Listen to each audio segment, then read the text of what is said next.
Haran sir എന്തെങ്കിലും ഒരു alteration വരുത്തണമെങ്കിൽ തന്നെ ഒന്നാമത് ഓൾട്ടറേഷൻ വരുത്തേണ്ടി വരില്ല, because everything will be on the script. 8ാം ക്ലാസ്സിൽ അച്ഛൻ എഴുതിയ ഒരു പാഠഭാഗം നമുക്ക് പഠിക്കാനുണ്ട്. അത് പഠിക്കുമ്പോഴാണ് ശരിക്ക് ഈ പുസ്തകത്തിലുള്ള മറ്റുള്ള എഴുത്തുകാരുടെ ഒപ്പം ഇപ്പോൾ ജീവിച്ചിരിക്കുന്ന എൻ്റെ അച്ഛൻ്റെ ഒരു പാഠഭാഗം കൂടി ഞാൻ പഠിക്കുന്നു.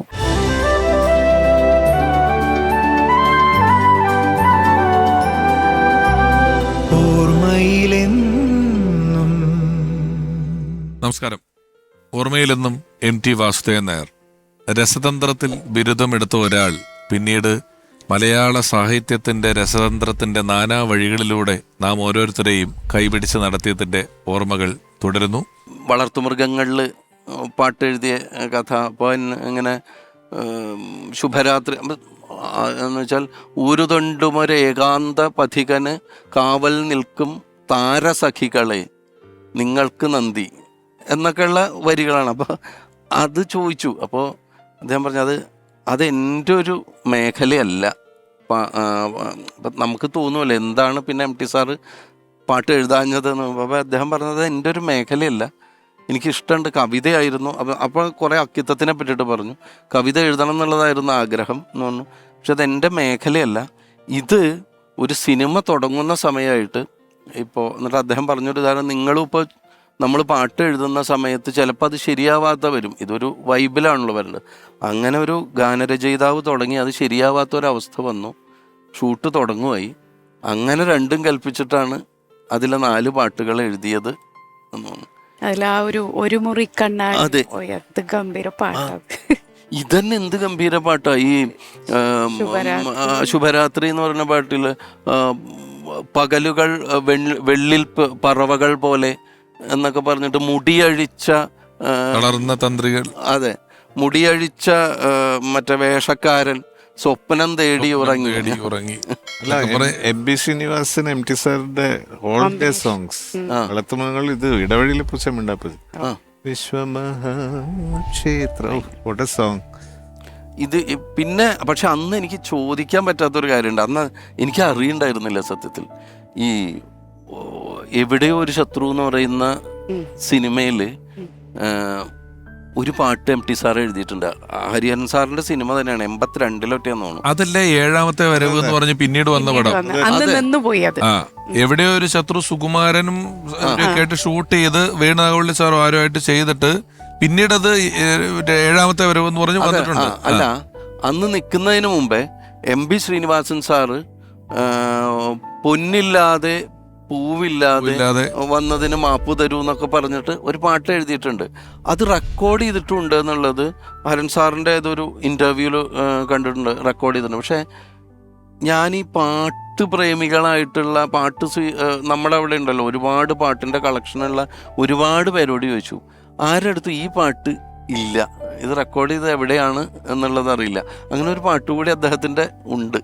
അല്ല, അതിന്റെ ഫുട്ടേജും ഇല്ല എന്നാണ് ഞാൻ ഞങ്ങള് ഈ 7ാമത്തെ വരവ് ചെയ്യുന്നതിന് മുമ്പേ സാറ് പറഞ്ഞിരുന്നു ആ ഷൂട്ട് ചെയ്ത് ഫിനിഷ് ദ ഫിലിം, അവർക്ക് റിലീസ് ചെയ്യാൻ പറ്റില്ല. ഇപ്പം ഹരിനാരായണൻ കഥ പറഞ്ഞല്ലോ, ഹരിനാരായണനെ പരിചയപ്പെടുത്തി തന്ന ഒരാളെ കുറിച്ച്. അങ്ങനെ ഈ MT സാറിനെ പരിചയപ്പെട്ടിട്ടുള്ള പലരും, ഇപ്പം പതഞ്ജലി ജ്യോതിഷാണെങ്കിലും ശരി, ഇവരുടെയൊക്കെ പറയുന്ന ഒരു പേരാണ് ഈ പെപ്പിൻ തോമസ്. കറണ്ട് ബുക്സിന്റെ പ്രധാനിയായിട്ടുള്ള ആളാണ്. ഇപ്പോൾ അദ്ദേഹം MT സാറിനെ കുറിച്ച് ശ്രീ പെപ്പിൻ തോമസ് ഓർക്കുന്നു. MTയും ഞാനും തമ്മിലുള്ള ബന്ധം, എൻ്റെ അപ്പൻ കറണ്ട് തോമസ് എന്ന് പറഞ്ഞ തോമസ് മുണ്ടശ്ശേരിയുടെ കൂടെയാണ് അപ്പനും MTയും ഒരുമിച്ച് വളർന്നു വന്നത്. MTയുടെ 4 കെട്ട് ആദ്യമായി 1958 ഈ തോമസ് മുണ്ടശ്ശേരിയാണ് പബ്ലിഷ് ചെയ്യുന്നത്. അന്ന് മുതലാണ് കറണ്ട് ബുക്സായിട്ടുള്ള ബന്ധം.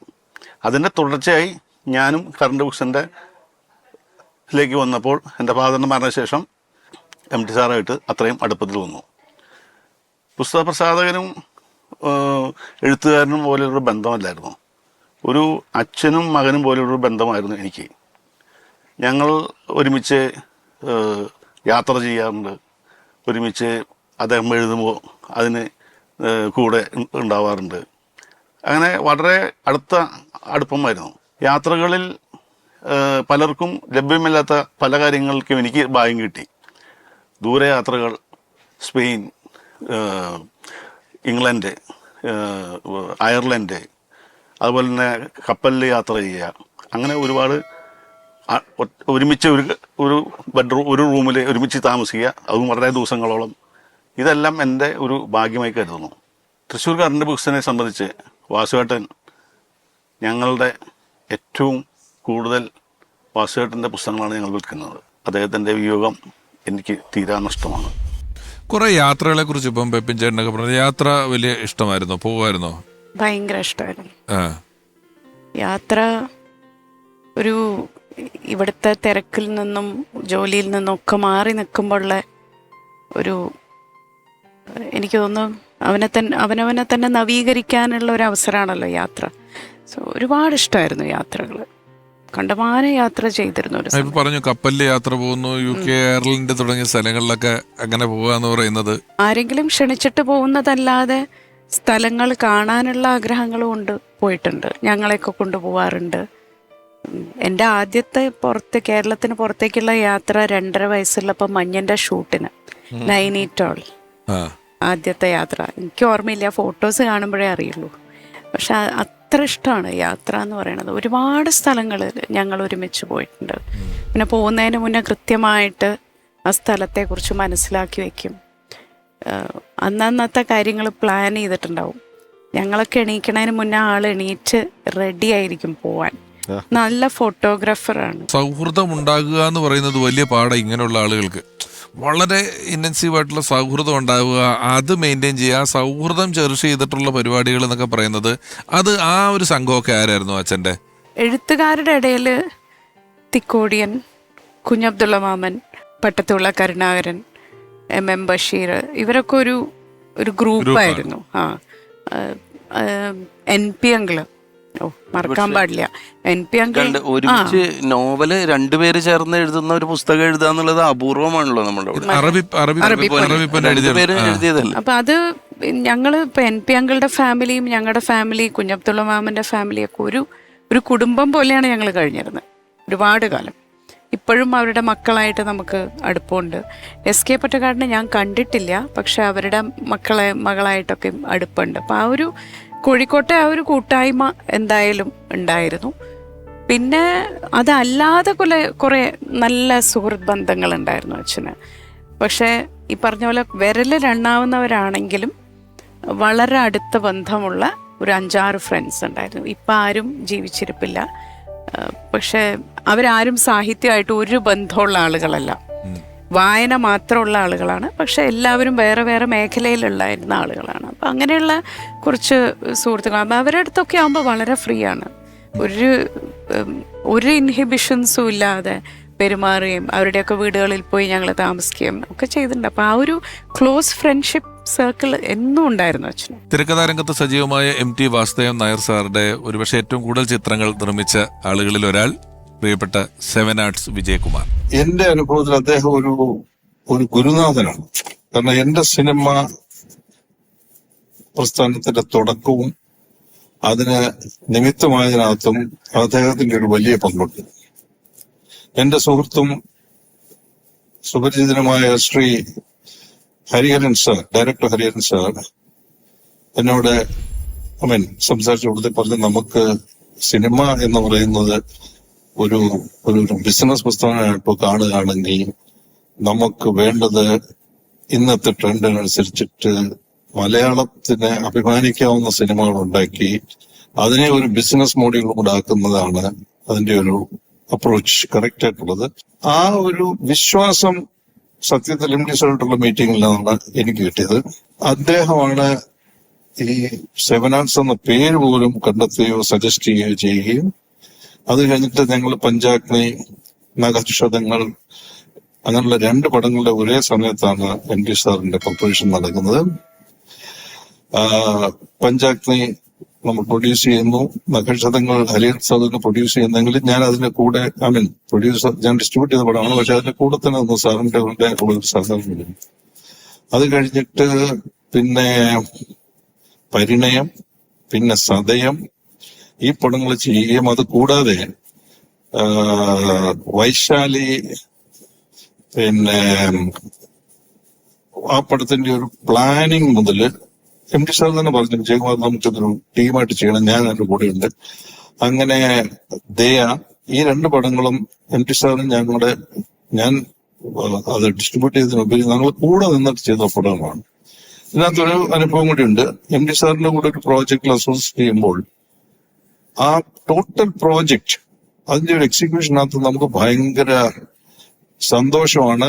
അതുപോലെ അത് വളരെ ഡിസിപ്ലിൻഡ് ആയിരിക്കും. കാരണം സാറിന്റെ പ്രസൻസ് ഉള്ളപ്പോൾ തന്നെ whole thing becomes very disciplined, പിന്നെ very systematic, everything is okay, perfect production. ഇങ്ങനെയുള്ള ഒരു വലിയ അനുഭവം കിട്ടിയിട്ടുണ്ട് ഈ എന്റെ സിനിമാ വ്യവസായത്തിൽ. ഒരാളെ കൂടെ ഞാനൊന്ന് ഈ അവസരത്തിൽ നമ്മളോടൊപ്പം MT സാറെ അനുസ്മരിക്കുന്നതിന് വേണ്ടി വിളിക്കുകയാണ്. ഇതൊരു അപൂർവ സംഗമമാണ്. അമൃത TV പ്രേക്ഷകർക്ക് നൽകുന്ന അമൂല്യ വിഷു കൈനീട്ടം. 20 വർഷത്തെ നിറവാർന്ന അനുഭവത്തിൽ നിന്നും ഉരുത്തിരിഞ്ഞ സരസ സല്ലാപം. ഇന്ന് ഇവിടെ നിൽക്കുന്നതിൽ ഒരു പ്രത്യേക സന്തോഷമുണ്ട്. എന്റെ 28 വർഷവും കൂടെ പൂർത്തീകരിക്കുന്ന ഒരു സമയമായിട്ടും കൂടെ ഞാനിത് ഉപയോഗിക്കുകയാണ്. വിഷുദിനത്തിൽ നിങ്ങൾക്കായി നിറസല്ലാപം. MT സാറിന്റെ ജീവിതകഥ ഒരു പുസ്തക രൂപത്തിലാക്കുക, അത് ഒരു ചെറിയ കാലപരിധി കൊണ്ടല്ല എഴുത്തു തുടങ്ങിയിരിക്കുന്ന. ഒരു 15 കൊല്ലത്തോളമായി അദ്ദേഹത്തോടൊപ്പം യാത്ര ചെയ്തും കണ്ടും സംസാരിച്ചും അത് പുസ്തക രൂപത്തിലാക്കുന്നതിന് വേണ്ടി ശ്രമിച്ചുകൊണ്ടിരിക്കുന്ന എഴുത്തുകാരൻ, അദ്ദേഹവുമായി ദീർഘകാലത്തെ സൗഹൃദമുള്ള ഒരാൾ, മുതിർന്ന മാധ്യമപ്രവർത്തകൻ കൂടിയായ വെങ്കിടേഷ് രാമകൃഷ്ണൻ.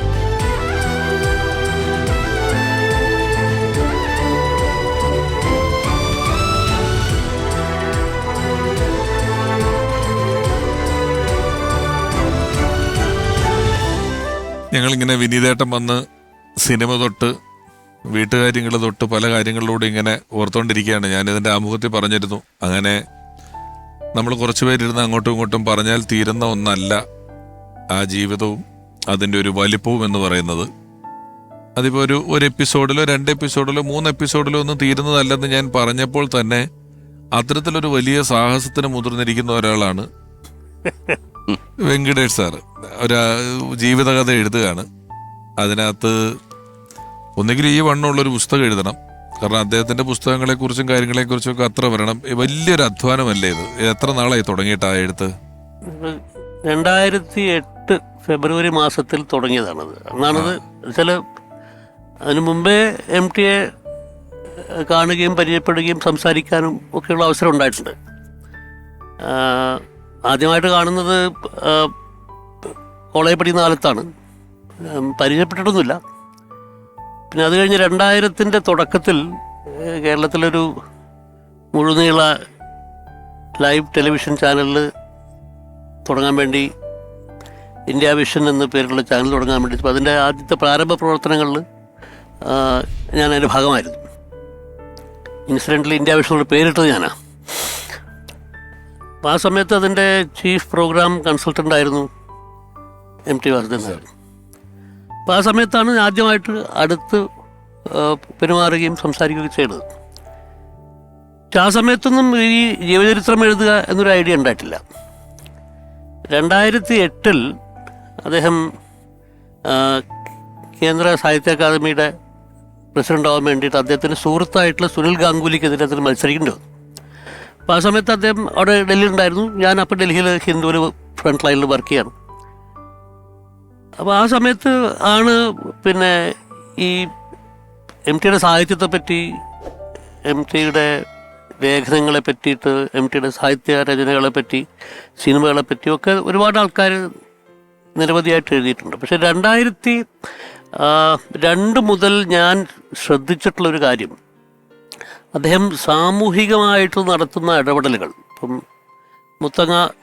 മുത്തങ്ങയിൽ ആദിവാസികൾക്കെതിരെ വെടിവെപ്പുണ്ടായ സമയത്ത് വളരെ ശക്തമായിട്ട് പ്രതിഷേധിക്കുകയും മുത്തങ്ങയിലേക്ക് സാഹിത്യ സാംസ്കാരിക പ്രവർത്തകരുടെ ഒരു സംഘത്തെ നയിക്കുകയും അവരൊരു പ്രചാരണത്തിൻ്റെ ഭാഗമായിട്ട് അവിടെ വളർന്നു വരികയും, സമാനമായ രീതിയിൽ മാറാട് സംഭവം ഉണ്ടായ സമയത്ത്. അപ്പോൾ അങ്ങനെ വളരെ ശ്രദ്ധേയമായിട്ടുള്ള സാമൂഹിക വിഷയങ്ങളിൽ ഇടപെട്ടുകൊണ്ട് MT ചെയ്തിട്ടുള്ള പ്രവർത്തനം. ഞാൻ അടിസ്ഥാനപരമായിട്ടൊരു രാഷ്ട്രീയ പത്രപ്രവർത്തകനാണ്. ഞാൻ MT ഒരു ലിറ്റററി ജേർണലിസ്റ്റായിരുന്നു മാതൃഭൂമിയിലുള്ള സമയത്ത്. ഞാനങ്ങനൊരു സാഹിത്യ പത്രപ്രവർത്തകൻ എന്ന് പറയാവുന്ന ഒരാളല്ല. രാഷ്ട്രീയമാണ് എൻ്റെ പ്രധാനപ്പെട്ട സാധനം. പക്ഷെ അതിനാണെങ്കിലും MTയെ പറ്റിയിട്ട് ആൾക്കാർക്ക് അറിയാത്തൊരു പ്രധാനപ്പെട്ട കാര്യം എന്ന് വെച്ചാൽ വളരെ രാഷ്ട്രീയമായിട്ട് വളരെ ലൈവായിട്ടുള്ളൊരു മനുഷ്യനാണ്. അത് രാഷ്ട്രീയ ബോധമുള്ള ആളാണ്. സമീപകാലത്ത് ഒരു ഇപ്പം പണ്ടത്ര ഇല്ല. ഇപ്പം മനുഷ്യൻ പ്രസംഗിക്കുമ്പം ഇത്തിരി തുറന്ന് സംസാരിക്കുന്ന അല്ലെങ്കിൽ ചങ്കൂറ്റത്തോടെ സംസാരിക്കുന്ന ഒരാൾ മൈക്ക് വെച്ച് സംസാരിച്ചാൽ 2 ദിവസത്തെ വാർത്തയ്ക്കുള്ള കോള് കിട്ടും. MT സാറ് അവസാന കാലങ്ങളിലൊക്കെ വല്ലപ്പോഴേ മൈക്ക് എടുക്കുള്ളായിരുന്നു. എടുത്തൊരു പ്രസംഗിച്ചിട്ടുണ്ടെങ്കിൽ 2 ദിവസം ന്യൂസിൽ പറഞ്ഞൊരു സ്റ്റേറ്റ്മെന്റ് എങ്കിലും കറങ്ങി നടക്കുന്നുണ്ടാവുമായിരുന്നു. സംശയമൊന്നുമില്ല. അപ്പൊ അങ്ങനെ ആളായിരുന്നു. അത് ശ്രദ്ധിച്ചുകൊണ്ട് അപ്പൊ അങ്ങനെ ഈ 2008 ഈ അദ്ദേഹത്തിന്റെ കേന്ദ്ര സാഹിത്യ അക്കാദമി മത്സരത്തിന്റെ ഭാഗമായിട്ട് അദ്ദേഹം ഉണ്ടായ സമയത്താണ് ഞാനിങ്ങനെ ഇതുപോലെ ഇങ്ങനൊരു ചോദ്യം ചോദിക്കുക എന്നൊക്കെ MT ചോദിക്കുക എന്നുള്ളത് അത്ര എളുപ്പമുള്ളൊരു സംഭവമല്ലല്ലോ. എന്നാലും ഞാൻ 2 കൽപ്പിച്ച് ഞാൻ ചോദിച്ചു. സാഹിത്യമൊക്കെ ആൾക്കാർ പല രീതിയിൽ എഴുതിയിട്ടുണ്ട്.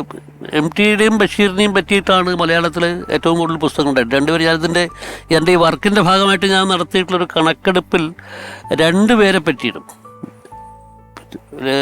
ലേഖനങ്ങളല്ല, പുസ്തകങ്ങളും ഈ മോണോക്രോം അടക്കമുള്ള സാധനങ്ങൾ വെച്ചിട്ട് 2 പേരെ പറ്റിയിട്ടും ഏതാണ്ട് 1112 പുസ്തകം ബഷീറിനെ പറ്റിയും 1080 പുസ്തകം MTയെ പറ്റിയുണ്ട്. ഇത് മലയാളത്തിൽ MTയുടെ ജീവചരിത്രം എഴുതാൻ വേണ്ടി ഞങ്ങളെല്ലാവരും പ്രാപ്തരാണെന്ന് തീരുമാനിച്ചിട്ടുള്ള കുറേ ആൾക്കാരാണ് നമ്മുടെ കൂട്ടത്തിലുള്ളത്. അപ്പോൾ ഞാനിത് ഒരുപാട് ചെയ്തിട്ടുണ്ട്. പക്ഷേ ഈ ഒരു ആസ്പെക്റ്റ്, അതായത് MT പറയുന്നൊരു സോഷ്യൽ ഇൻ്റർവെൻഷൻ ചെയ്യുന്ന ഒരാളെ പറ്റിയിട്ടുള്ള ഒരു സാധനം. എന്താണ് ഇത്രയും വലിയ കാലയളവ് വേണ്ടി വരുന്നത് അത് എഴുതാനായിട്ട്? ഇതിന് ഒരുപാട് ഫാക്ടേഴ്സ് ഉണ്ട്. ഇതിന് കാര്യം പറയുകയാണെന്ന് വെച്ചാൽ ഇത് ബേസിക്കായിട്ട് നമുക്ക് ഇത് ഒരു വലിയ ജീവിതമാണ്. ഇത് ഒരുപക്ഷെ ഇത്രയും ബഹുമുഖ പ്രതിഭ എന്ന് മലയാളത്തിൽ സാധാരണ ഈ വാക്കൊക്കെ നമ്മൾ ഉപയോഗിച്ച് ബഹുമുഖ പ്രതിഭ, അപാരമായിട്ടുള്ള സാഹിത്യകാരെന്നൊക്കെ ഈ വാക്കുകളൊക്കെ ഉപയോഗിച്ച് അല്ലാതെ അതിൻ്റെ മോനയൊടിഞ്ഞു പോയ വാക്കുകളാണ്. പക്ഷെ അക്ഷരാർത്ഥത്തിൽ അത് ശരിയാണ്. ഇപ്പോൾ സത്യത്തിൽ ഞാൻ ഈ ജീവചരിത്രങ്ങൾ സീരിയസ് ആയിട്ട് പഠിക്കുന്ന ഒരാളാണ്. അപ്പം എനിക്ക് MTയുടെ ജീവിതത്തിലൂടെ കടന്നു പോകുമ്പോൾ എനിക്ക് തോന്നിയിട്ടുള്ളതെന്ന് വെച്ചാൽ സമാനമായിട്ട് താരതമ്യപ്പെടുത്താൻ പറ്റുന്ന ഒരു ജീവിതം ലിയനാർഡോ ഡാവിഞ്ചിയുടെയാണ്. അദ്ദേഹത്തിന് ശാസ്ത്രമുണ്ടായിരുന്നു. MTക്കും ശാസ്ത്രമില്ല എന്ന് പറയാൻ പറ്റില്ല. ശാസ്ത്രത്തിൽ നല്ല അദ്ദേഹത്തിൻ്റെ ഡിഗ്രി കെമിസ്ട്രിയിലായിരുന്നു. ഒരുപക്ഷെ അദ്ദേഹത്തിന് സാഹിത്യത്തിൻ്റെ കാര്യം പറയുന്ന സമയത്ത് നമ്മളെ മറന്നു പോകുന്ന സംഭവം കെമിസ്ട്രിയിൽ നല്ല കെമിസ്ട്രിയാണ്. അപ്പോൾ ഇങ്ങനെ ഒരു സമഗ്രമായ അർത്ഥമുള്ള. അപ്പോൾ അതുകൊണ്ട് ഇത് സീരിയസ് ആയിട്ട് ചെയ്യുന്ന ഒരാൾക്ക് എൻ്റെ ഈ പുസ്തകം ആരംഭിക്കുന്നത് തന്നെ വിർജീനിയ വുൾഫിൻ്റെ ഒരു കൊട്ടേഷനിലാണ്. വിർജീനിയ വുൾഫ് പറയുന്നത് ഒരു ജീവചരിത്രം ഏതെങ്കിലും ഒരാളുടെ ജീവിതത്തിലെ 3-4 അംശങ്ങൾ, 3-4 വ്യക്തിത്വങ്ങൾ ഒരാൾ അടയാളപ്പെടുത്തുകയാണെങ്കിൽ അതൊരു നല്ല ജീവചരിത്രമായിട്ട് കണക്കാക്കപ്പെടും. സാധാരണഗതിയിൽ മനുഷ്യർക്കൊരു 100ഓളം വ്യക്തിത്വങ്ങൾ ഓരോ മനുഷ്യരിലും ഉണ്ടാവുമെന്നാണ് വിർജീനിയ വുൾഫ് ഈ റോജർ ഫ്രൈ എന്ന് പറയുന്ന ഒരു വലിയ കലാകാരനെ പറ്റിയുള്ള ജീവചരിത്രം ഓരോ എഴുതുമ്പോൾ പറഞ്ഞ. അപ്പോൾ ഞാനത് ഉദ്ധരിച്ചാണ് എൻ്റെ പുസ്തകം ആരംഭിക്കുന്നത്. അപ്പം ഞാൻ പറഞ്ഞു വെച്ചാൽ ഈ വിർജീനിയ വുൾഫ് പറയുന്നത് സാധാരണ മനുഷ്യർക്കാരന് 100ഓളം വ്യക്തിത്വങ്ങൾ ഉണ്ടാവുന്നതാണ്. MT വാസുദേവനാർക്ക് എത്ര വ്യക്തിത്വങ്ങൾ അദ്ദേഹത്തിൻ്റെ ഉള്ളിൽ അടങ്ങിയിരുന്നു എന്നുള്ളത് നമുക്ക് ആലോചിച്ച് കഴിഞ്ഞാൽ അത്ഭുതപ്പെട്ടു. ഏത് കാലത്തേക്ക് പൂർത്തിയാക്കി ഇറക്കാനാണ് ഇപ്പോഴത്തെ നിലവിൽ ഇതിന്റെ ഒരു പോക്കും വേഗതയും വെച്ചിട്ട്? ഞാൻ ഇതിന്റെ കാലപരിധി ഇത്രയും നീണ്ടതുകൊണ്ടാണ് ഞാൻ ചോദിച്ചത്. ഈ വർഷം ഇറങ്ങും. ഈ വർഷം അത് പൂർത്തീകരിച്ച് ഇറക്കാനുള്ള പരിപാടിയിലാണ്. ഇതുമായി ബന്ധപ്പെട്ട് പോയപ്പോൾ രചനകളിൽ ഏറ്റവും സ്വാധീനിച്ചിട്ടുള്ള ഒരു ബുക്ക് ഏതാണ്? അസുരവിത്താണ്. അസുരവിത്ത് എന്നുള്ള ഒരുപക്ഷെ അത് വേറൊന്നുമല്ല, അത് സത്യത്തിൽ കാലാതീതമാണ്. അല്ല, MTയുടെ ഒരുപാട് കഥകൾ കാലാതീതമാണ്, നാലുകെട്ട് മുതലുള്ള. പക്ഷെ അസുരവിത്ത് പോലെ ഒരു വർക്ക് ഒരുപക്ഷെ അസുരവിത്ത് ഇന്ന് നടക്കുന്ന കഥയായിട്ട് നമുക്ക് അവതരിപ്പിക്കാം. അതിപ്പോ ഞങ്ങൾ നേരത്തെ അമൃതങ്കമ്മയുടെ കാര്യം പറഞ്ഞപ്പോൾ വിനീതനോട് നമ്മൾ സംസാരിച്ചോണ്ടിരിക്കുവായിരുന്നു. പറഞ്ഞ എല്ലാ പടങ്ങളിലെയും വിഷയങ്ങള് സമകാലികമാണ്. പക്ഷെ അസുരവത്ത് പക്ഷെ എനിക്ക് തോന്നുന്നു ഇപ്പോഴത്തെ നമ്മുടെ ഒരു സാമൂഹിക രാഷ്ട്രീയ ജീവിതം MT അതിനെപ്പറ്റി വളരെയധികം അദ്ദേഹത്തിൻ്റെ അവസാനം നടത്തിയിട്ടുള്ള ഏറ്റവും പ്രധാനപ്പെട്ട ഇൻ്റർവ്യൂകളിൽ പറഞ്ഞിട്ടുള്ളത്. ഞങ്ങൾ തമ്മിൽ ഏറ്റവും അവസാനം കണ്ട് സംസാരിക്കുമ്പോഴൊക്കെ അദ്ദേഹത്തിൻ്റെ ഏറ്റവും പ്രധാനപ്പെട്ട ഒരു പ്രശ്നം ജാതിയും മതവും മനുഷ്യരിലുണ്ടാക്കുന്ന ഒരു വലിയ പ്രശ്നം തന്നെയാണ്. ആത്യന്തികമായി അദ്ദേഹം ജീവിതത്തിൽ കണ്ടിട്ടുള്ള ഏറ്റവും വലിയ വിപത്തായിട്ടുള്ളത് ജാതിയും മതവും തന്നെയാണ്. നമ്മുടെ പ്രിയപ്പെട്ട MT വാസുദേവൻ നായർ സാർ, അദ്ദേഹത്തെ കുറിച്ച് വിഖ്യാതനായ വിദ്യാധരൻ മാസ്റ്റർ. MT വാസുദേവൻ നായർ എന്ന മഹാനായ നമ്മുടെ എഴുത്തുകാരൻ, മലയാളികളുടെ അഭിമാനമുള്ള ലോകരുടെ, അദ്ദേഹത്തിൻ്റെ വേർപാടുകളുടെ ദുഃഖം എനിക്ക് സത്യം പറഞ്ഞാൽ തീരാത്ത ദുഃഖം. ചെറുപ്പകാലം മുതൽ വളരെ കാലം മുമ്പ് തന്നെ എനിക്ക് അദ്ദേഹമായിട്ട് നല്ല ബന്ധമുണ്ടായിരുന്നു. ഉത്തരം എന്ന സിനിമയ്ക്ക് വേണ്ടി സ്ക്രിപ്റ്റ് എഴുതുന്ന സമയത്ത് അദ്ദേഹവും MT വാസുദേവൻ നായരും ONV സാറും ഞാനും പവിത്രനും അതിൻ്റെ പ്രൊഡ്യൂസർ അക്ബറും എല്ലാവരും കൂടി ബെസ്റ്റേലിൽ ഒരു ഗസ്റ്റ് ഹൗസിലായിരുന്നു കമ്പോസിങ്. ഒരു 10 ദിവസത്തോളം ഞങ്ങൾ അവിടെ ഇരുന്നു. പവിത്രൻ്റെ സിനിമ. ഈ സമയത്ത് ഉണ്ടാകുന്ന ചില ഈ ഇടപെടലുകൾ എന്ന് പറഞ്ഞാൽ അദ്ദേഹത്തിൻ്റെതായിട്ടുള്ള സമ്പ്രദായം മനസ്സിലാക്കാൻ കഴിയുകയും അദ്ദേഹം ഒത്ത് വർക്ക് ചെയ്യാൻ കഴിയുകയും ചെയ്തു എന്നുള്ളത് ജീവിതത്തിൽ മറക്കാൻ പറ്റാത്ത കാര്യമാണ്. പാട്ടുകളുടെ പണിപ്പുരയിൽ നിങ്ങൾ ഇരിക്കുമ്പോൾ ONV സാറൊരു മുറിയിൽ ഞാനൊരു മുറിയിൽ ഇങ്ങനെ ഇരിക്കുന്ന സമയമാണ്. അപ്പോൾ ONV സാറിനെ കൊടുക്കുന്ന കുറേ സിറ്റുവേഷനനുസരിച്ച് പാട്ട് എഴുതിക്കുക. പാട്ട് എഴുതി കഴിഞ്ഞ് കൊണ്ടുപോകാം, ഇത് ഒന്നുകൂടി നോക്കൂ സാറേ നമ്മളിട്ട് മാറ്റിക്കുന്നു. പിന്നീട് അത് ഓക്കെ ചെയ്ത പാട്ടുകൾ മഞ്ഞിന് വിലോലമാം യവനികയ്ക്കുള്ളിലൊരു മഞ്ഞക്കിളി തൂവൽ പോലെ എന്ന പാട്ട് അത് ഓക്കെ ആക്കി. അങ്ങനെ പാട്ടുണ്ടാക്കി റെക്കോർഡിങ് സമയത്തിന് കോതണ്ടമണി സ്റ്റുഡിയോയിലാണ് റെക്കോർഡ് ചെയ്യുന്നത്. അപ്പോൾ അദ്ദേഹം ഞാൻ താമസിക്കുന്ന മുറിയിൽ റെക്കോർഡിങ്ങിൻ്റെ തലേദിവസം വന്നു. റാം ഇൻ്റർനാഷണൽ ഹോട്ടലിൽ നൊമ്പകത്ത് അവിടെ ഞാൻ താമസിക്കുന്നത്. അപ്പോൾ MT സാർ എൻ്റെ മുറിയിൽ ഒരു 7:30-8 മണിക്ക് വന്നു. നാളെ പൂജ നടക്കുമ്പോഴേ 9:30 മണിക്ക് പൂജ നടത്തിക്കോളൂ, ഞാൻ ഒരു വൈശാലിയുടെ റൈറ്റ്സ് തെലുങ്കന്മാർക്ക് കൊടുക്കുക. അപ്പോൾ അവിടെ ഒരു ചോള ഹോട്ടലിൽ ഞാൻ പോയി അവരായിട്ട് എനിക്കാണ് അതിൻ്റെ അവകാശം. അപ്പോൾ അതിനുവേണ്ടി ഞാൻ പോവുകയാണ്. വിദ്യാധരൻ അപ്പോൾ ചെയ്യേണ്ടത്, മാഷ് എന്ത് ചെയ്യേണ്ടത്, നമ്മുടെ പൂജ നടക്കുക, റിഹേഴ്സൽ ചെയ്യുക, പാട്ടുകൾ റിഹേഴ്സൽ ചെയ്യാൻ റെക്കോർഡ് ചെയ്യുക. ഒരു 11-12 മുമ്പ് ഞാൻ എത്താം, അത് അവരോട് പറയണ്ട കേട്ടോ എന്ന് പറഞ്ഞ് എന്നെ ഏൽപ്പിച്ച് എൻ്റെ മുറിയിൽ വന്ന് ഞങ്ങളൊന്നിച്ച് ചപ്പാത്തി കഴിച്ച് 11 മണിയോടെ ഇങ്ങനെ ഓരോ കാര്യങ്ങളൊക്കെ പറഞ്ഞിട്ട് പോയി. ആ ഒരു നിമിഷമൊക്കെ ഉണ്ടല്ലോ എൻ്റെ ജീവിതത്തിൽ മറക്കാൻ പറ്റാത്ത ഓർമ്മകളാണ്. അപ്പം അദ്ദേഹത്തിൻ്റെ വേർപാടിൽ ഇങ്ങനെ ഒരു എപ്പിസോഡ് ചെയ്യുമ്പോൾ എനിക്കതിൽ പങ്കാളിയാകുക, ഈ കാര്യങ്ങൾ പറയാൻ പറ്റുക എന്നുള്ളത് വളരെ സന്തോഷമുള്ള കാര്യമാണ്. ഇതൊരു അപൂർവ സംഗമമാണ്. അമൃത TV പ്രേക്ഷകർക്ക് നൽകുന്ന അമൂല്യ വിഷു കൈനീട്ടം. 20 വർഷത്തെ നിറവാർന്ന അനുഭവത്തിൽ നിന്നും ഉരുത്തിരിഞ്ഞ സരസ സല്ലാപം. ഇന്ന് ഇവിടെ നിൽക്കുന്നതിൽ ഒരു പ്രത്യേക സന്തോഷമുണ്ട്. എൻ്റെ 28 വർഷവും കൂടെ പൂർത്തീകരിക്കുന്ന ഒരു സമയമായിട്ടും കൂടെ ഞാനിത് ഉപയോഗിക്കുകയാണ്. വിഷുദിനത്തിൽ നിങ്ങൾക്കായി നിറസല്ലാപം. മരുമക്കത്തായം സമ്പ്രദായങ്ങളൊക്കെ ഏതാണ്ട് ഒതുങ്ങി ഈ തറവാടുകളൊക്കെ ഇങ്ങനെ നശിച്ചു തുടങ്ങുന്ന ഒരു പ്രദേശത്തെ കുറിച്ചുള്ള പടങ്ങളെടുത്ത് നിർമ്മാല്യം എടുത്താലുണ്ട്. ആ ഒരു കാലഘട്ടത്തിന് അനുരൂപമായിട്ടുള്ള എഴുത്തുകൾ എല്ലാ കാലഘട്ടത്തിലും അദ്ദേഹം ഒരു 50s തൊട്ട് അറ്റം വരെ എഴുതിയിട്ടുള്ളതിൽ എല്ലാ കാലഘട്ടത്തിലും എഴുതിയിട്ടുണ്ട്. ഈവൻ 82 എവിടെയോ ഒരു ശത്രു എൻവയറമെന്റൽ ഡിസ്ട്രക്ഷൻ വരുന്ന അദ്ദേഹം അതുണ്ട്. പിന്നെ ഈ മറ്റ് കഥകളെ ഇന്റർപ്രറ്റ് ചെയ്യാന്ന് പറയുന്ന ഒരു കാര്യത്തിൽ ഒരു വലിയ മിടുക്കുണ്ട്. പെരുന്തച്ഛൻ നമുക്കൊരു ഉദാഹരണം എടുക്കാം. കാരണം അന്നോളം കേട്ട പെരുന്തച്ഛന്റെ കഥയെ ക്ലൈമാക്സിനോട് അടുപ്പിച്ച് മറ്റൊരു വളവുണ്ടാക്കിയിരിക്കുകയാണ്. ചന്തുവിന്റെ കഥ നമ്മൾ എടുക്കുന്നതിനകത്തും അന്നോളം നമ്മൾ കേട്ടൊരു കഥയെ മറ്റൊന്നാക്കി എടുക്കുകയാണ്. 2ാം ഊഴം വായിച്ചാൽ നമ്മൾ ഭീമന്റെ പെർസ്പെക്റ്റീവിലാണ് വരുന്നതാണ്. 40-ാം വർഷമായിട്ടോ 2ാം ഊഴം എന്ന് പറയുന്ന ബുക്ക് പ്രസിദ്ധീകരിച്ചിട്ട് അല്ലേ? ഈ എങ്ങനെ ഈ ഹരി അതിന്റെ ഒരു ഈ ഇന്റർപ്രിട്ടേഷന്റെ ഒരു കല എങ്ങനെയാണ്? ഹരി ഒരു എഴുത്തുകാരനാണല്ലോ. അതൊരു അക്രമം ഇല്ലാണ്ട് ചെയ്യണമല്ലോ. ഇതിന് 2 പക്ഷം ഉണ്ടാവുമല്ലോ. നമ്മൾ വെറുതെ ഒരു കഥ എഴുതിയാൽ തന്നെ ആ കഥയിലെ കഥാപാത്രങ്ങളോടൊപ്പം നിൽക്കുന്ന വായനക്കാർക്ക് 2 പക്ഷം ഉണ്ടാവും. ഇത് ശരിയായ ആ കഥാപാത്രം നീതി, ഇപ്പം നിങ്ങളുടെ പരിണയത്തിന്റെ ക്ലൈമാക്സ് എടുത്താൽ നിങ്ങളുടെ ഭാഗത്ത് നിന്നാലും കുറെ നിൽക്കാൻ ന്യായങ്ങളുണ്ട്, അപ്പുറത്ത് നിന്നാലും നിൽക്കാൻ ന്യായങ്ങളുണ്ട് എന്ന് പറയുന്ന ഒരു എഴുത്തുണ്ട്. മറ്റേ എഴുത്ത് കുറച്ചുകൂടി എളുപ്പമാണ്. ഒരു പക്ഷത്തിന് എഴുത്തുകാരൻ ഒരു പക്ഷത്ത് കൂടിയാൽ മതി, ബാക്കി എന്തെല്ലാം തെറ്റുണ്ടോ അതെല്ലാം എടുത്ത് ഇപ്പുറത്ത് ഇട്ട് കൊടുക്കാം. പക്ഷെ ഈ 2 പക്ഷത്തും ഏതാണ്ട് ഒരേ തെറ്റും ഒരേ ന്യായങ്ങളുമായിട്ടൊരു കഥ മുന്നിലേക്ക് കൊണ്ടുപോവുകയും അതിനെ ഭംഗിയായിട്ട് അവസാനിപ്പിക്കുകയും ചെയ്യുക എന്ന് പറയുന്ന ബാധ്യത വളരെ വലുതാണ്. വല്ലാത്തൊരു റിസ്ക് ഉള്ളൊരു കാര്യമല്ലേ. ഇപ്പൊ അത് രണ്ടാമത് ആലോചിച്ച് നോക്കൂ. ഇപ്പം നിർമാല്യം പോലെ ഒരു സിനിമ ഇന്നും വളരെ പ്രസക്തമാണ്. പക്ഷെ ഇന്ന് അങ്ങനെ ഒരു സിനിമയോ അങ്ങനെ ഒരു കഥയുടെ ഒരു കൺസ്ട്രക്ഷനോ ഉണ്ടാക്കാൻ പറ്റില്ലല്ലോ.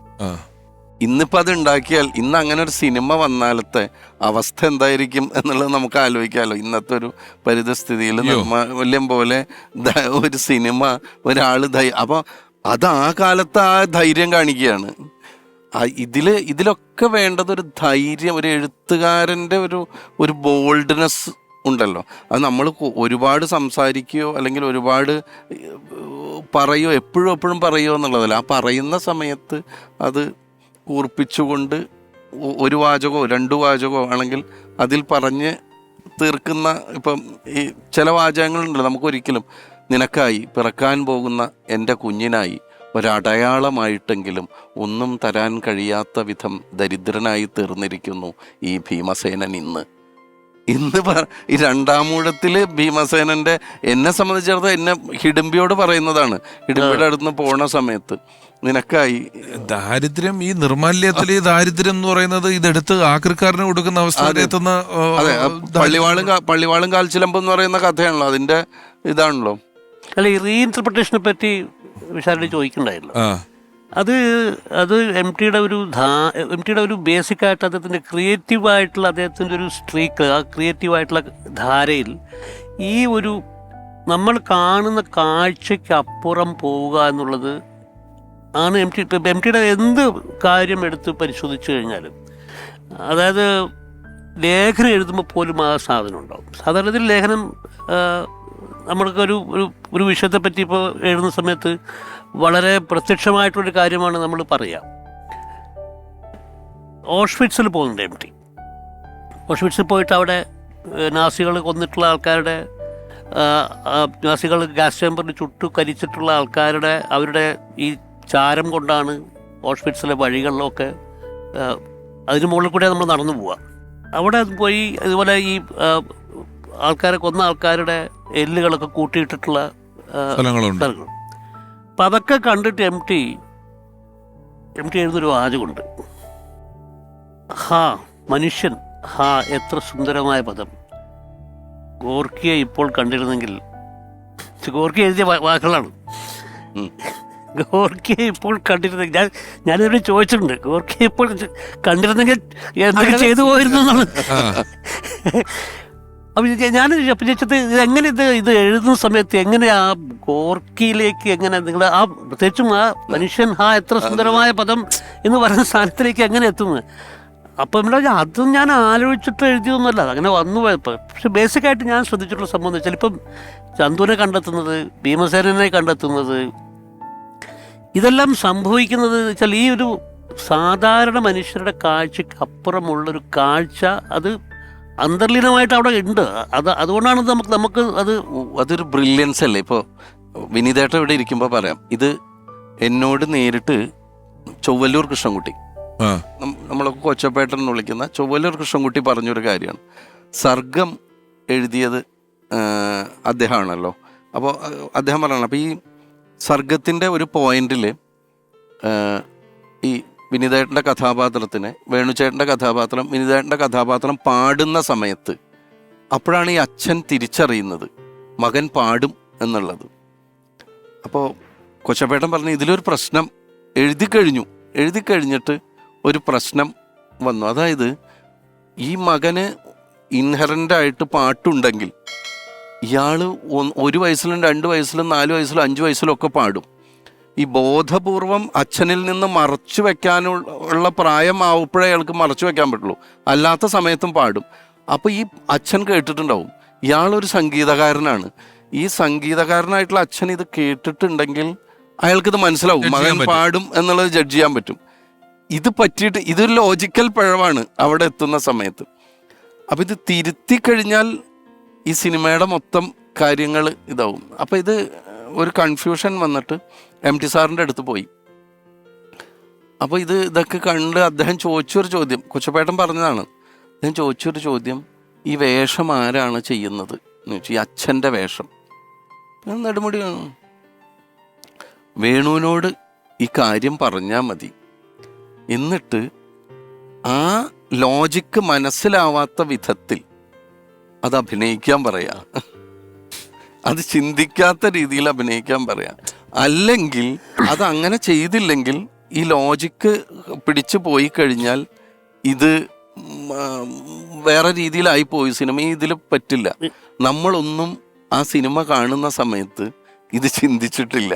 ഇത് സത്യത്തിൽ അദ്ദേഹത്തിന്റെ ബ്രില്യൻസ് ആണല്ലോ.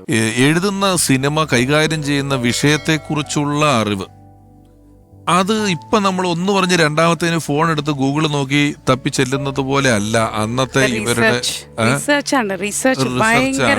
എന്ന് പറഞ്ഞു കഴിഞ്ഞാല് ഞാനിപ്പം MT എഡിറ്ററായിട്ടുള്ള കാലത്തെ പറ്റിയിട്ട്, MT സബ് എഡിറ്ററായ കാലം മുതലുള്ള സമയത്തെ പറ്റിയിട്ട് വിശദമായി സംസാരിക്കുകയും ആ സമയത്തെ വാരിക എടുത്ത് പരിശോധിക്കുകയും അതിലെന്തൊക്കെയാണ് രണ്ട് മഹാരഥന്മാരായിരുന്നു MT മാതൃഭൂമി ചേരുന്ന സമയത്ത് ഉണ്ടായിരുന്നത്.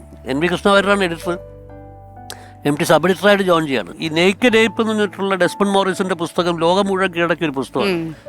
ആ പുസ്തകം ഇറങ്ങി 3 മാസത്തിനുള്ളിൽ മലയാളത്തിൽ അതിന്റെ തർജ്ജമ വരുന്നു. ഇവർ റൈറ്റ്സ് വാങ്ങിയിട്ട് അത് പബ്ലിഷ്. അപ്പൊ ഞാനിത് ഇത് താങ്കൾ പറഞ്ഞ പോലെ ഗൂഗിളൊന്നും ഇല്ലാത്ത കാലമാണിത്. അതേന്നേ, അതിന്റെ ആളെ കാണണം. ഇപ്പം നമ്മൾ വടക്കം വീരഗാഥ ഇപ്പൊ റിലീസ് ചെയ്ത് വന്ന് കാണുമ്പോ കണ്ടിറങ്ങിയ അന്ന് കണ്ടതിനേക്കാളും കണ്ടപ്പോ ഒരു 15 വാക്കിന്റെ അർത്ഥമെങ്കിലും പലരും എന്നോട് ചോദിച്ചിട്ടുണ്ട്. ഞാൻ അതിന്റെ ഒരു ഇന്റർവ്യൂ ചെയ്യുന്നൊരു കാരണം കൊണ്ട് അതെന്താ സാധനം, ഇതെന്താണ് വാക്കെന്നുള്ളത്. കാരണം ഇപ്പം ഞാനൊരിക്കൽ ഇവിടെ ഇപ്പൊ സൗഭദ്രം എന്ന് തോന്നി, പുരഞ്ചയം എന്ന് തോന്നി, പഴയ പുത്തൂരാടം തന്നെ, ഇതൊക്കെ മറ്റേ കളരിയിലെ 18 അടവുകളില് 11ാമത്തെ 13ാമത്തെ കണ്ട അടവുകളാ, തെറ്റിദ്ധരിക്കുന്ന പരിപാടികളാണ്. അപ്പം അത് 18 എണ്ണവും പഠിച്ച് എഴുതി അതായത് എഴുത്തിന് വേണ്ടൊരു കാലം അപ്പൊ എത്രയായിരിക്കും ആലോചിക്കൂ. ഇതുപോലെ പഠിക്കണമെങ്കിൽ എഴുത്തങ്ങ് തുടങ്ങി ഒരു മുറിയിലിരുന്ന് 30 ദിവസം കൊണ്ടൊരു തിരക്കഥ എഴുതി എന്ന് പറയുന്ന പോലെ അല്ല ഇതിന്റെ റിസർച്ച്, എഴുത്ത്. ഈ കാലം, ആ കാലം വെച്ച് നോക്കിക്കഴിഞ്ഞാൽ ഇത്ര എഴുതാൻ ഇത്രയും ജീവിതം പോരാ, അത്ര എഴുതി വെച്ചിട്ടുണ്ട്. രണ്ടാമൂഴത്തിന്റെ റിസർച്ച് അങ്ങനെ ആയിരുന്നല്ലോ. I don't know if he spoke to you. പിന്നെ 12 വർഷം റിസർച്ച് ചെയ്തതിന് ശേഷമാണ് രണ്ടാമൂഴം എഴുതി. ഈ രണ്ടാമൂഴം ഈ ഭീമന്റെ ജീവിതത്തിലെ നിരന്തരമായിട്ടുള്ള രണ്ടാമൂഴങ്ങളാണ് അതിൽ വരുന്നത്. അത് വീണ്ടും സിനിമയാക്കാൻ പോകുന്നു എന്നുള്ള ചില കാര്യങ്ങളൊക്കെ അവിടെ നിന്ന് കേൾക്കുന്നുണ്ടല്ലോ, അതിനെ കുറിച്ച് പറയൂ. ഇനി അച്ഛൻ്റെ ഒരു വലിയ ആഗ്രഹമായിരുന്നു അത്. സ്ക്രിപ്റ്റൊക്കെ ഉണ്ടല്ലോ, എഴുതി വെച്ചിട്ടുണ്ട്. പിന്നെ അതൊരു ഇതുവരെ ഇന്ത്യൻ സിനിമ കാണാത്ത രീതിയിൽ ഒരു വലിയ സിനിമയായി വരണം. അതിനൊരുപാട് നമ്മളത് 2020 മുതൽ അതിനുള്ള ശ്രമങ്ങൾ തുടങ്ങിയിരുന്നു. പിന്നെ കോവിഡൊക്കെ ആയത് കാരണം അതിങ്ങനെ കുറച്ച് സമയം നീണ്ടു. ഇപ്പം അതൊരു അച്ഛനും കൂടി ധാരണയുള്ള ഒരാളെ നമ്മൾ ഏൽപ്പിച്ചിട്ടുണ്ട്. വൈകാതെ അതിൻ്റെ അനൗൺസ്മെന്റ് ഉണ്ടാവും. Very good. ആൻഡ് 4 വർഷം എടുക്കും പടം തീരാൻ. അതെ, പക്ഷെ അത്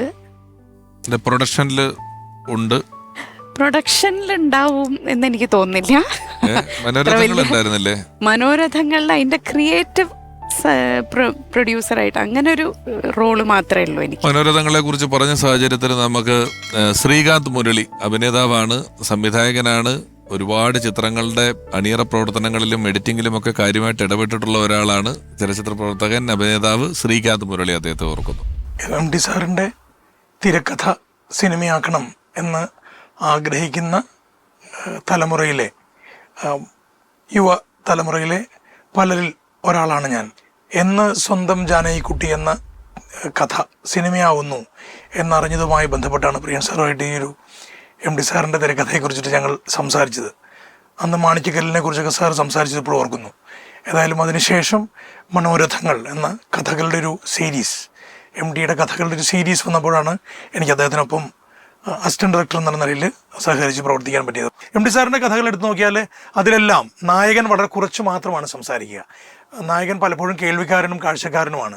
അഥവാ ഏതെങ്കിലും ഒരു സെൻറ്റൻസ് പറയുന്നുണ്ടെങ്കിൽ അതിന് നമ്മളിപ്പോൾ പറയുന്ന പഞ്ച് ഡയലോഗുകളായിരിക്കും MT സാറിൻ്റെ കഥാപാത്രങ്ങൾ പറയുക. എല്ലാ കാലത്തും ഓർത്തു വയ്ക്കുന്ന, മലയാളം എന്നും ഓർമ്മിക്കുന്ന വരികളാണ് MT സാറിൻ്റെ ഓരോ ഡയലോഗുകളും. അപ്പോൾ അതിനെക്കുറിച്ച് അശ്വതിയോട് ചോദിച്ചപ്പോൾ അശ്വതി അന്ന് നമ്മുടെ ശിലാലിഖിതങ്ങളുടെ ഷൂട്ടിംഗ് നടക്കുമ്പോൾ പറഞ്ഞത്, അച്ഛൻ മറ്റുള്ളവരോട് സംസാരിക്കുന്നതിനേക്കാൾ കൂടുതൽ സ്വയം സംസാരിക്കാറുണ്ട്. അങ്ങനെ പണ്ട് കുട്ടിക്കാലത്ത് നാട്ടിലേക്ക് പോകുമ്പോൾ, പാടവനമ്പത്തൂർ നടന്നു പോകുമ്പോൾ അച്ഛൻ്റെ ഒപ്പം നടന്നു പോകുന്ന അശ്വതി കേട്ടിട്ടുണ്ടത്രേ MT സാറ് സ്വയം സംസാരിക്കുന്നത്. സ്വന്തം ഒറ്റയ്ക്ക് നടക്കുമ്പോൾ സംസാരിച്ചുകൊണ്ട് പോകുന്ന അച്ഛനെ അശ്വതിക്ക് നല്ല ഓർമ്മയുണ്ട് എന്ന് പറഞ്ഞു. അപ്പോൾ ഇത് തന്നെ ശിലാലിഖിതത്തിൽ ഇത് പ്രിയൻ സാറിനോട് പറഞ്ഞപ്പോൾ പ്രിയൻ സാർ അത് ബിജു മേനോനോട് സംസാരിച്ചിട്ട് ബിജു മേനോൻ ആ സിനിമയിലെ ഗോപാലൻകുട്ടി എന്ന കഥാപാത്രം അവതരിപ്പിച്ചപ്പോൾ ഏതാണ്ട് മോണോലോഗ് പോലെ സ്വയമായിട്ടാണ് സംസാരിച്ചു പോകുന്നത്. അത് ആ കഥാപാത്രത്തിൻ്റെ ഒരു സ്വഭാവം കൂടുതൽ വെളിവാക്കുന്ന രീതിയിലായിരുന്നു. MT സാറിൻ്റെ ഒപ്പം കുറച്ച് ദിവസമെങ്കിലും ഒരുമിച്ച് പ്രവർത്തിക്കാൻ പറ്റിയതിലുള്ള വലിയ സന്തോഷവും ചാരിതാർത്ഥ്യവും മനസ്സിൽ സൂക്ഷിക്കുന്നു. ഇതൊരു അപൂർവ സംഗമമാണ്. അമൃത TV പ്രേക്ഷകർക്ക് നൽകുന്ന അമൂല്യ വിഷു കൈനീട്ടം. 20 വർഷത്തെ നിറവാർന്ന അനുഭവത്തിൽ നിന്നും ഉരുത്തിരിഞ്ഞ സരസ സല്ലാപം. ഇന്ന് ഇവിടെ നിൽക്കുന്നതിൽ ഒരു പ്രത്യേക സന്തോഷമുണ്ട്. എൻ്റെ 28 വർഷവും കൂടെ പൂർത്തീകരിക്കുന്ന ഒരു സമയമായിട്ടും കൂടെ ഞാനിത് ഉപയോഗിക്കുകയാണ്. വിഷുദിനത്തിൽ നിങ്ങൾക്കായി നിറസല്ലാപം. വിനീതനെ സംബന്ധിച്ചിടത്തോളം വിനീതൻ അഭിനയിച്ച 8ഓളം സിനിമകൾ, അല്ലാത്ത സിനിമകളും എല്ലാം എന്ത് വിലകൊടുത്തും എങ്ങനെയും കാണാറുള്ളതല്ലേ എപ്പോഴും. ഈ സിനിമയ്ക്ക് ശേഷം ഒരു കോണ്ടാക്ട് ചെയ്യലോ മെസ്സേജ് അയക്കലോ ഒക്കെ നിങ്ങൾ തമ്മിലുണ്ടോ? മെസ്സേജ് അല്ല, ഞാൻ വിളിക്കും ഇടയ്ക്ക്, ടീച്ചർ വിളിച്ച് അല്ലെങ്കിൽ അശ്വതിനെ മെസ്സേജ് എന്നുള്ളത് ഞാൻ ഈ കാലത്തെ കമ്മ്യൂണിക്കേഷൻ പറഞ്ഞപ്പോ അങ്ങ് പറഞ്ഞു പോയെന്നേ ഉള്ളൂ. അല്ല, ഞാൻ പറഞ്ഞില്ല ഇന്ററാക്ഷൻസ് ഇല്ല. പക്ഷെ അദ്ദേഹം പറഞ്ഞതായിട്ട് ഇപ്പം 7ാമത്തെ വരവ് MT സാറിനെ കാണിച്ചിട്ട് നന്നായിട്ട് ചെയ്തു എന്ന് പറയാം, അല്ല നന്നായിട്ട് ചെയ്തിട്ടുണ്ട് എന്ന് ഹരൻ സാറിനോട് പറഞ്ഞു എന്ന്. അതൊരു ഇന്റർവ്യൂവിലും സാർ പറയുന്നുണ്ട്. സോ അങ്ങനെ ഞങ്ങൾക്ക് അനുഗ്രഹങ്ങൾ കിട്ടിയിട്ടുണ്ടെന്നല്ലാതെ എനിക്ക് പിന്നെയും ആരണ്യകം ഷൂട്ടിംഗ് സമയത്താണ് ഒരു പ്രാവശ്യം ഞാൻ പറഞ്ഞില്ല, ഈ initial discussion is with director, ആർട്ടിസ്റ്റുമായിട്ട് ദർ ഇസ് നോ ഇന്ററാക്ഷൻ. അത് ഹരൻ സാർ അല്ല ഹൂഎവർ ദ ഡയറക്ടർ ഇസ്. ഇപ്പം ഞാൻ ചെയ്തതെല്ലാം ഹരൻ സാറിൻ്റെതാണ് മോസ്റ്റ് ഓഫ് ദ ഫിലിംസ്. അദ്ദേഹമായിട്ട് ക്ലാരിഫൈ ചെയ്ത് he will mould the actor as MT sir's character. അതായിരുന്നു ആരണ്യകം ഷൂട്ടിംഗ് സമയത്ത് MT സാർ വന്നു സെറ്റിൽ and he was watching us perform. ഞാൻ അപ്പം 11th എന്തുവാണ്, കാരണം ഐ എം ഡൂയിങ് MBA ഒക്കെ കഴിഞ്ഞ് വന്ന ഹൈലി സൊഫിസ്റ്റിക്കേറ്റഡ് സ്റ്റൈലിഷ് ആയൊരു പാർവതിയുടെ ഫിയാൻസി ആയിട്ടൊരു റോളാണ്. അപ്പോൾ ഒന്നാമത് MT സാർ വന്നതിൻ്റെ ടെൻഷൻ, നെർവസ്നെസ്, ഈ എന്താണ് ഗാംഭീര്യം വേണം, ഇതൊക്കെ ഉണ്ട്. അപ്പം ഞാനിങ്ങനെ കൈയൊക്കെ വെച്ച് ഇങ്ങനെ ഐ വാസ് വെരി സ്റ്റിഫ്. ആ സിനിമ കണ്ടെന്ന് പറയും, വെരി അൺകംഫർട്ടബിൾ. മോഹൻ അപ്പോൾ ഒരു ഡയലോഗ് സെലിമായിട്ടുള്ള സാറും ഹരൻ സാറൊക്കെ ഇരിക്കുന്നുണ്ട്. അപ്പം ഞങ്ങളിങ്ങനെ ബാക്കിലൊക്കെ നിൽക്കും. അപ്പൊ എന്നെ നോക്കിയിട്ട് പറഞ്ഞു കുറച്ചുകൂടെ ഗൗരവമാവാം എന്ന് പറഞ്ഞു. ദിസ് ഇസ് എക്സാക്ട് ലൈൻ, കുറച്ചുകൂടെ ഗൗരവമാകാം. അതായത് you should be more majestic. അതിനുശേഷം ഒരു മെജസ്റ്റിക് അങ്ങ് വലിച്ചെടുത്തു. അതെ, ഞാൻ അന്ന് ഷൂട്ടിംഗ് തുടങ്ങുന്ന ദിവസം രാവിലെ സാറിനെയും ടീച്ചറിനെയും ആ ലൊക്കേഷൻ ലക്കിലി ഐ ഗോട്ടും because I asked Aswathy what time breakfast ഒക്കെ കഴിഞ്ഞിട്ട് ഏത് സമയത്തായിരിക്കും വിളിക്കുക. പക്ഷേ ഈ സാർ ഇങ്ങനെ ഒരു 9-9:30 ശേഷം വിളിച്ചോ. രണ്ടാളെയും വിളിച്ച് അനുഗ്രഹം വാങ്ങി. അന്ന് ഹി സ്പോക്ക് ടു മീ, നന്നായി വരട്ടെ, എവറിത്തിങ് ലെറ്റ് ഈ മമ്മൂക്കയും ലാലേട്ടനുമായിട്ട് എത്രയോ പടങ്ങൾ അദ്ദേഹം ചെയ്തിട്ടുണ്ടല്ലോ. അപ്പൊ അവരുടെ എല്ലാം ദേവലോകം എന്ന് പറഞ്ഞ ആദ്യം മമ്മൂക്കയുടെ ഇറങ്ങാതെ പോയൊരു പടമാണത്. വിൽക്കാനുണ്ട് സ്വപ്നങ്ങൾ, തൃഷ്ണ, ആൾക്കൂട്ടത്തിൽ തനിയെ, അക്ഷരങ്ങൾ, അടിയൊഴുക്കുകൾ എന്നൊക്കെ പറഞ്ഞ അനുബന്ധം എല്ലാം ഒരു സെറ്റ്. അതേപോലെ പഴശ്ശിരാജ വരെ, വടക്കംപീര അതുവരെ നിൽക്കുന്നു. ലാലേട്ടനും ഉണ്ട് അത്രയും തന്നെ ഒരുപാട് സിനിമകൾ അല്ലേ. പഞ്ചാഗ്നി, അഭയം തേടി, അമൃതം ഗമയ, താഴ്വാരം, സദയം, ഉയരങ്ങളിൽ, അനുബന്ധം, എല്ലാത്തിലുണ്ട് ഇത്രയും പടങ്ങളുണ്ട്. പക്ഷെ ഇവർക്കൊന്നും കിട്ടാത്തൊരു ഭാഗ്യത്തെക്കുറിച്ച് ഇതേ ഫ്ലോറിൽ ബാബു ആന്റണി ചേട്ടൻ പറഞ്ഞിട്ടുണ്ട്. MT സാറിനെ കുറിച്ച് പറയുമ്പോൾ അത് പറയണ്ട, വേറെ ആർക്കും കിട്ടാത്ത ഭാഗ്യമാണെന്ന് പറഞ്ഞത്. അതായത് രാജാവ് ഷർട്ട് ഇടാണ്ട് നിൽക്കുകയാണ് വൈശാലിയിൽ, മഴ തുടങ്ങി. ബാബു ആന്റണി ലോമപാത മഹാരാജാവ്, ഇപ്പൊ പറഞ്ഞല്ലോ മെജസ്റ്റിക് ഒക്കെ ആയിട്ട് നിൽക്കേണ്ട ലോമപാത മഹാരാജാവ് ചെറുതായിട്ട് വിറയ്ക്കാൻ തുടങ്ങി, തണുപ്പ് കാരണം. അപ്പൊ എന്ത് ഇതിനും രാജാവിന് ഒരു അടക്കം നിൽക്കുന്നില്ല. ആ സമയത്ത് പുറകിൽ ഒരു തട്ടിവിളി കേട്ട് ബാബുവിന്റെ അടിച്ചേട്ടൻ തിരിഞ്ഞു നോക്കിയപ്പോ ഒരു സ്മോളുമായിട്ട് MT സാർ. രാജാവ് ഒന്നും നോക്കണ്ട, ഇത് പറഞ്ഞ അടിച്ചിട്ട് അവിടെ നിന്നാൽ എല്ലാ മെജസ്റ്റിക്കും വരും പറഞ്ഞു കൊടുത്തത്. അതൊരു മലയാളത്തിൽ ഒരാൾക്ക് അവകാശപ്പെടാൻ പറ്റാത്തൊരു കാര്യമാണ് ബാബുവിന്റെ ചേട്ടനായിട്ട് കിട്ടിയിട്ടുള്ളത്. ഇല്ല, അതിവിടെ പറഞ്ഞു ഭയങ്കര സന്തോഷമായിട്ടെന്ന് പറഞ്ഞു.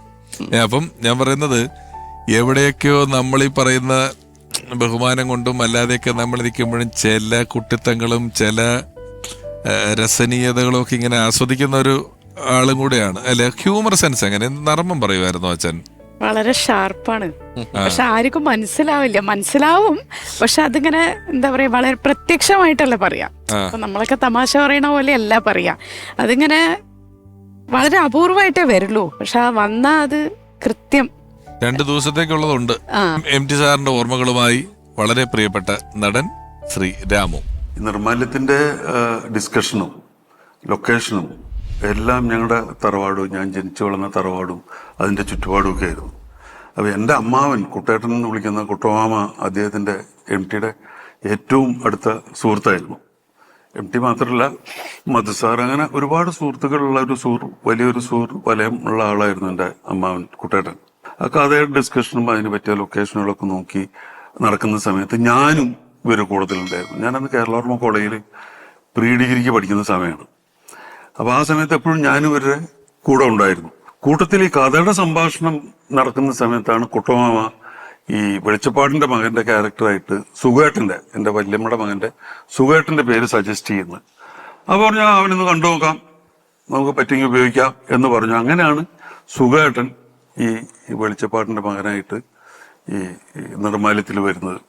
അങ്ങനെ ഷൂട്ടിംഗ് തുടങ്ങുന്നു. ഷൂട്ടിംഗ് ഒരു എന്താ പറയുക, വളരെ കുറച്ച് ക്രൂ ഒക്കെ വെച്ചുകൊണ്ടുള്ളൊരു രീതിയായിരുന്നു. വളരെ സൈലന്റ് ആയിട്ട് നടക്കുന്ന ഒരു ഷൂട്ടിംഗ്.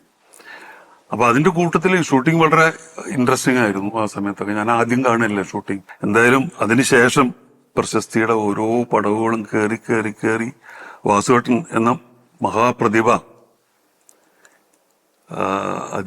അദ്ദേഹം പ്രശസ്തിയുടെ കൊടുമുടിയിലെത്തി എന്നുള്ളതാണ് നമുക്കെല്ലാവർക്കും, മലയാളികൾക്കും നമുക്കെല്ലാവർക്കും വളരെയധികം ഏറ്റവും കൂടുതൽ അഭിമാനിക്കാൻ പറ്റുന്ന ഒരു വ്യക്തി എന്ന നിലയിൽ അദ്ദേഹം വളർന്നു. നമുക്കെന്നും പഴയ കാര്യങ്ങൾ ഓർത്ത് നമുക്ക് ആ കാര്യത്തിൽ അഭിമാനിക്കാം. മലയാളമുള്ളിടത്തോളം, മലയാള ഭാഷ ഉള്ളിടത്തോളം പകരം വെക്കാൻ ഒരാളില്ലാത്ത രീതിയിൽ അത്രയേറെ ഒരു മനുഷ്യായുസ് കൊണ്ട് ചെയ്തു തീർക്കാനാകുന്നത് എന്ന് ഇപ്പോൾ വിശ്വസിക്കാൻ പ്രയാസം തോന്നുന്ന രീതിയിലുള്ള സൃഷ്ടികൾ, വ്യത്യസ്തമായ സൃഷ്ടികൾ മലയാളിക്ക് സമ്മാനിച്ചു. അത് എഴുത്തിന്റെ പല വഴികളിൽ, നോവലായും ചെറുകഥയായും പദ്യമായും പാട്ടായും സിനിമകളുടെ തിരക്കഥയായും എല്ലാം എഴുതി നമ്മളോടൊപ്പം ജീവിക്കുന്നവരെന്ന് തോന്നുന്ന രീതിയിലുള്ള ഒരുപാട് കഥാപാത്രങ്ങളെ മലയാളിയുടെ നിത്യജീവിതത്തിനിടയിലേക്ക് തുറന്നുവിട്ട അതുല്യനായ എഴുത്തുകാരൻ MT വാസുദേവൻ നായർ. അദ്ദേഹത്തിന്റെ ഓർമ്മകളിലൂടെയുള്ള ഓർമ്മയിലെന്നും എന്ന ഈ ലക്കം ഇവിടെ അവസാനിക്കുകയാണ്. Album signing.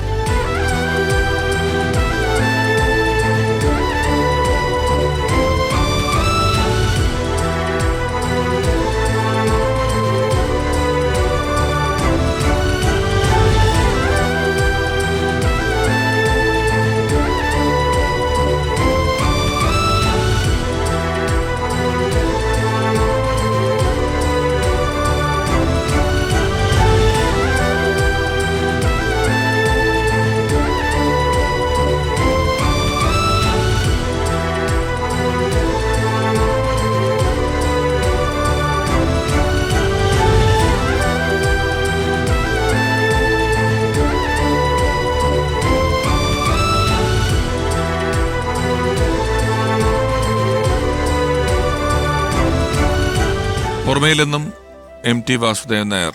ഈ ലക്കം പൂർണ്ണമാകുമ്പോൾ MT സാറിന്റെ മകൾ അശ്വതിക്ക് പ്രിയപ്പെട്ട വിനീതേട്ടൻ അമൃത TVയുടെ ഭാഗത്തു നിന്നുള്ള ഉപഹാരം നൽകുന്നു.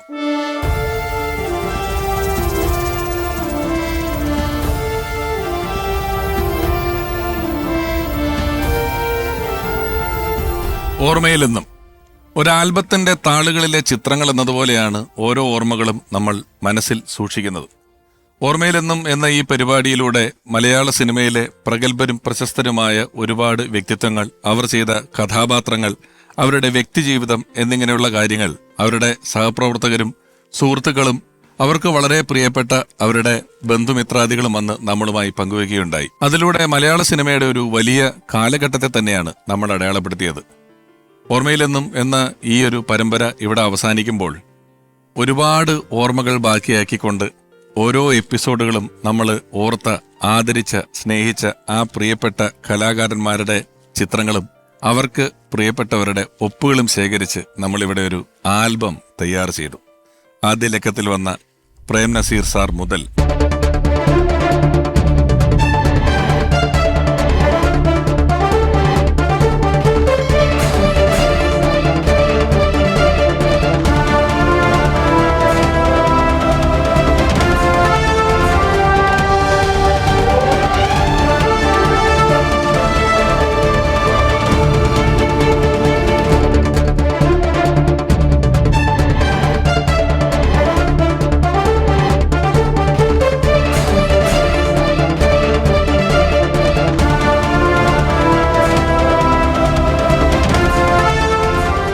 മലയാളത്തിന്റെ മഹാനായ എഴുത്തുകാരൻ MT വാസുദേവൻ നായർ സാർ വരെ ഓർമ്മയുടെ വഴിത്താരയിൽ വിളക്കുമായി എത്തിയവരെല്ലാം ഒപ്പുചേർത്തിയ ഈയൊരു ആൽബം രമേശ് പിഷാരടി എന്റർടൈൻമെന്റ്സിന് ഇതുപോലൊരു പ്രോഗ്രാം അവതരിപ്പിക്കാൻ അവസരമൊരുക്കിയ മലയാളത്തിന്റെ ഏറ്റവും പ്രിയപ്പെട്ട ചാനലുകളിൽ ഒന്നായ അമൃത TVക്ക് കൈമാറുകയാണ്.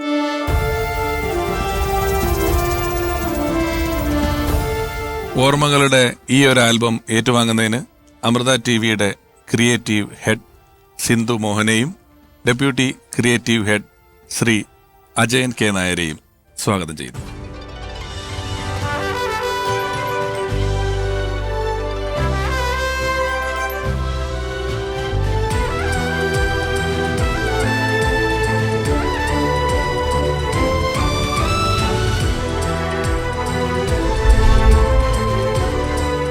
അമൃത TVക്ക് ഇത് ഓർമ്മയിൽ എന്നും സൂക്ഷിക്കാൻ പറ്റുന്ന ഒരു വളരെ സന്തോഷകരമായ ഒരു അനുഭവമാണ്. അമൃത TVയും പിഷാരടി എൻ്റർടൈൻമെൻറ്റ്സും ഒന്നിച്ച് ഓർമ്മയിലെന്നും എന്ന് പറയുന്ന ഈ പരിപാടി വളരെ ഭംഗിയായി പൂർത്തിയാക്കാൻ സാധിച്ചു എന്നത് അതിയായ സന്തോഷവും അഭിമാനവുമാണ്.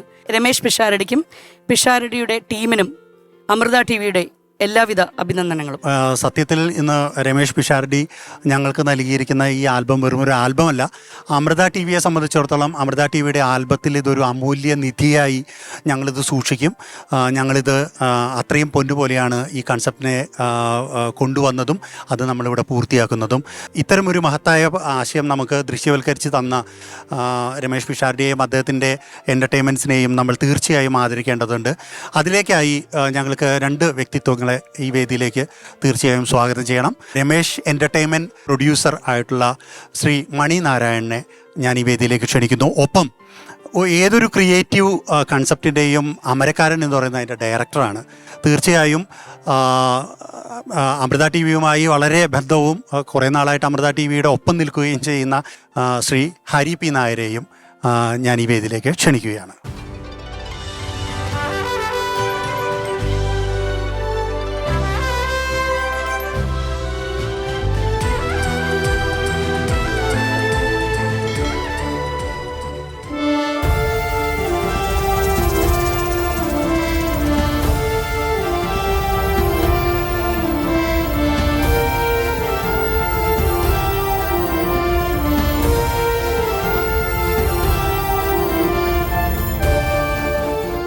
ഓർമ്മയിലെന്നും എന്ന ഈ പരിപാടി മലയാള സിനിമയ്ക്കുള്ള നമ്മുടെയൊക്കെ മഹത്തായ ആദരമാണ്. ഈ പരിപാടിയിലൂടെ ഇവിടെ വന്നു ചേർന്ന പ്രഗത്ഭരായിട്ടുള്ള ഒരുപാടധികം ആർട്ടിസ്റ്റുകൾ അവരുടെ വാക്കുകളിലൂടെ മൺമറഞ്ഞു പോയ ഒരുപാടധികം ചലച്ചിത്ര പ്രതിഭകളെ 1950-കൾ 60-കൾ 70-കൾ തുടങ്ങിയിട്ടുള്ള കാലഘട്ടത്തിലൊക്കെ അവരുടെ അനുഭവത്തിളക്കമാർന്ന കാര്യങ്ങളെക്കുറിച്ച് നമുക്ക് പറയാനും പങ്കുവയ്ക്കാനും സാധിച്ചു.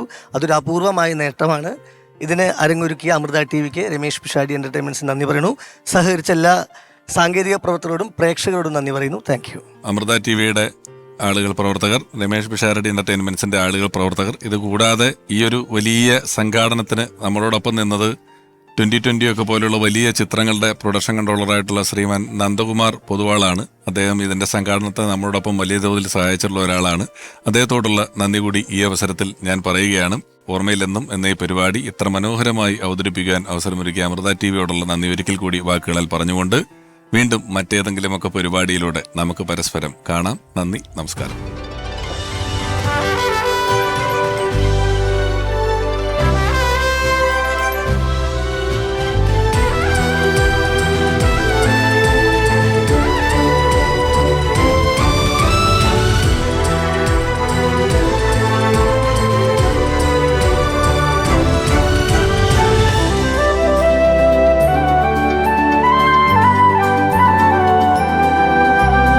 ഓർമ്മയിലെന്നും